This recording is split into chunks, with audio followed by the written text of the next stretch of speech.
அன்போடு உங்கள் கரவொலியோடு மேடை கழிக்கிறோம். அதுக்கு காரணம் இருக்கு.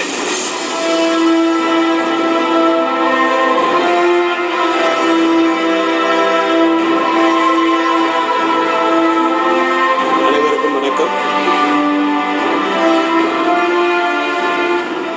அதாவது சிவாஜி சார் படம், எம்ஜிஆர் சார் படம் எல்லாம் பார்த்துட்டு இருந்து அந்த காலத்தில் வந்து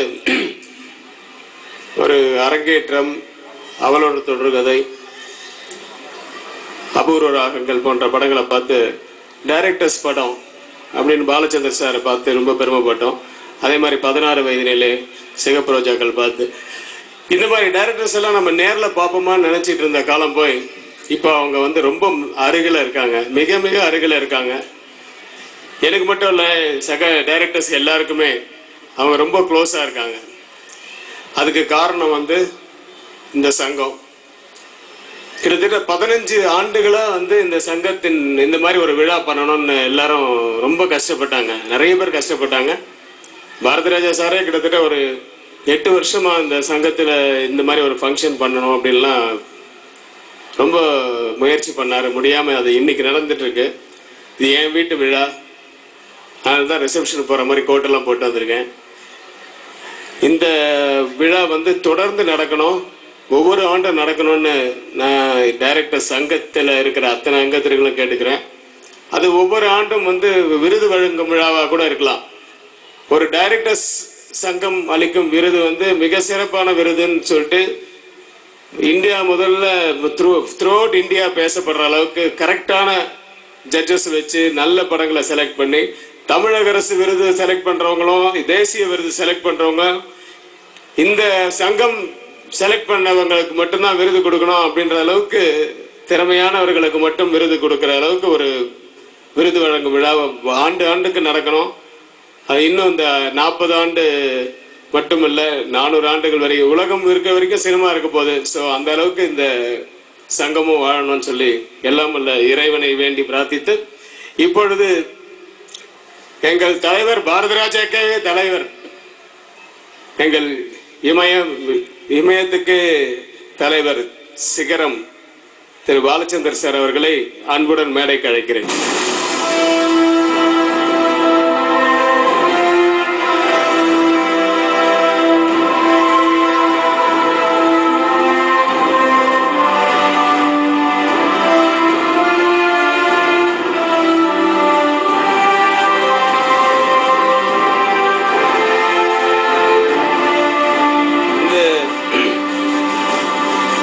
சில குரு சிஷ்யன் அப்படின்னும் போது எஸ்எஸ்சி சார் விஜய் கூப்பிட்டாரு.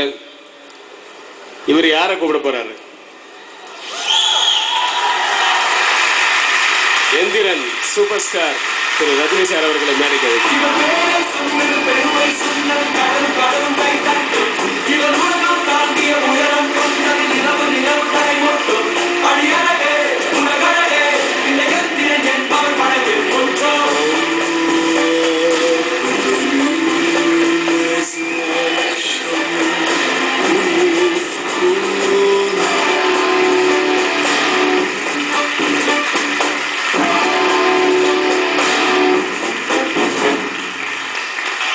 இனிமே இவங்க கலந்துரையாடிட்டோம். ஆக்சுவலா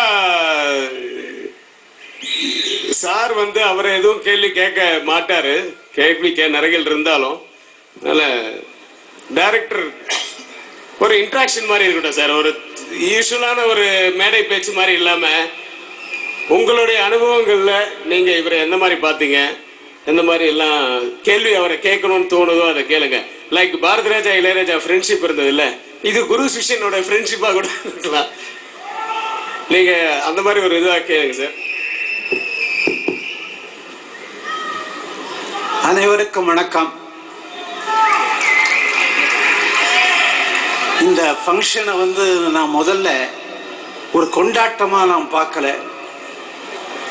இதை எதா பார்க்குறேன்னு சொன்னால், நம்ம இதை நம்மளுடைய முன்னோடிகளுக்கு டெடிகேட் பண்ணுகிற ஒரு விழாவாக நான் பார்க்கிறேன்.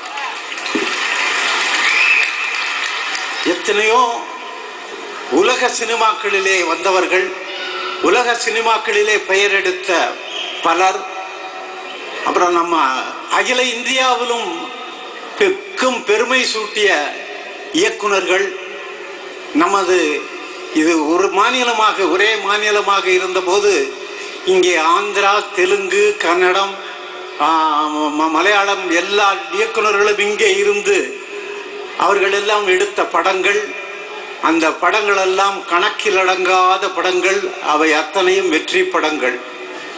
இப்படிப்பட்ட ஒரு முன்னோடிகளுக்கு நாம் நடத்துகின்ற ஒரு பாராட்டு விழாவாக நான் இதை நினைக்கிறேன். ஆகவே வெளி மாநிலத்திலிருந்து இன்றைக்கு வந்து நம்மளை கௌரவப்படுத்திய அத்தனை இயக்குனர்களுக்கும், இயக்குனர் பெருமக்களுக்கும், தயாரிப்பாளர்களுக்கும் என்னுடைய மனமார்ந்த நன்றியை தெரிவித்துக் கொள்கிறேன். என்னுடைய சார்பிலும் சரி, நமது தமிழ் இயக்குனர்கள் சங்கத்தின் சார்பிலும் தெரிவித்துக் கொள்ள கடமைப்பட்டவனாக இருக்கிறேன். முன்னெல்லாம் நம்ம எல்லாரும் ஒன்னா இருக்கும்போது நமக்குள்ள இந்த நேரோ ப்ரொவின்சியல் ஃபீலிங்ஸ் எல்லாம் இருந்ததே கிடையாது. தமிழ், தெலுங்கு, கன்னடம், மலையாளம் எல்லாம் இருந்தபோது நமக்குள்ள எப்பவுமே என்னைக்குமே எந்த ஃபீலிங்கும் இருந்தது கிடையாது. அவங்க பாட்டுக்கு அவங்க படம் எடுப்பாங்க, நாங்கள் பாட்டுக்கு நாம படம் எடுப்போம். அப்படிப்பட்ட நிலையில எவ்வளவு ஒரு இதமான ஒரு சூழ்நிலையிலே நாம் படம் எடுத்து கொண்டிருந்திருக்கிறோம் என்று நினைத்து பார்க்கும் பொழுது இன்றைக்கு அவரவர்கள் தனி கொடுத்தனம் போய்விட்ட நிலையிலே இப்பொழுது ஏற்படுகின்ற சில அரசியல் ரீதியான சில சங்கடங்களை பார்க்கும் போது நமக்கு மனதிற்கு கட்டமாக இருக்கிறார். இது அப்படியே இருந்திருக்கலாமா, அதாவது அப்படியே பிரிந்து போகாமல் அவர்களும் நம் கூடவே இருந்திருக்கலாமா என்று கூட எனக்கு நினைக்க தோன்றுகிறது. அந்த வகையில் அந்த அப்படிப்பட்ட எத்தனையோ பெரிய நல்ல இயக்குனர்கள் இங்கே விஸ்வநாத் அவர்கள் சொன்னார்கள்.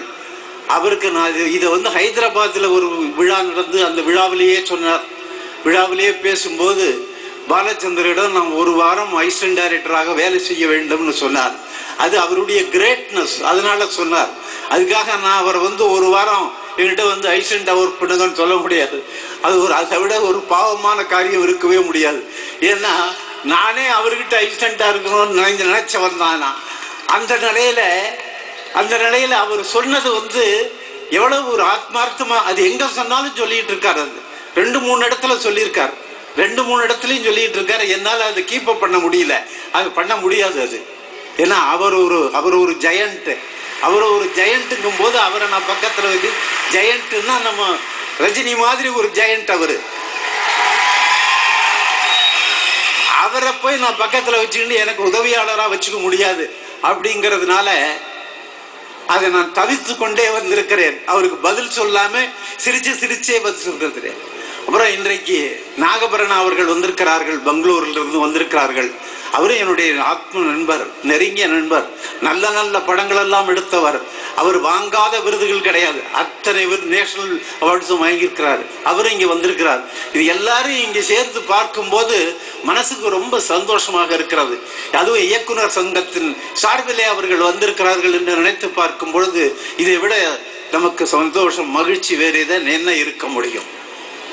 அப்படிப்பட்ட நிலையிலே இன்றைக்கு ஏதாவது செய்ய வேண்டும் என்று சொன்னார்கள். நானும் ரஜினியும்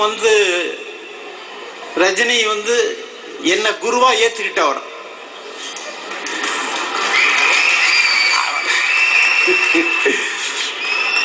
அவரை நான் சிஷ்யனா ஏத்துக்கிட்டவர்.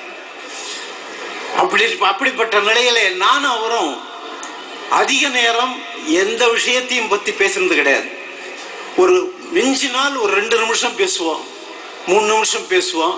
எப்படி இருக்கீங்க, வீட்டில் எப்படி இருக்காங்க, அப்படி அவ்வளோதான். அவரு கேட்பாரு, நானும் அவ்வளோதான் கேட்பேன். படம் எப்படி வந்திருக்குன்னு கேட்பேன், அவ்வளோதான். எங்கே மீட் பண்ணாலும் இவ்வளோதான். 2 வார்த்தை தான் பேசுவோம், 2 வார்த்தை பேசுவோம்.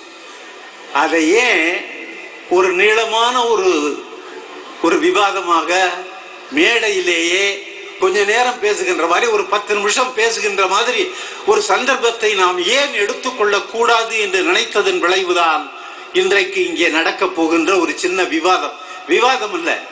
நான் இன்றைக்கு மேடையில இருப்பது நான் ஒரு பிரஸ்காரம் மாதிரி நான் அவர்களை கேள்வி கேட்க போறேன்.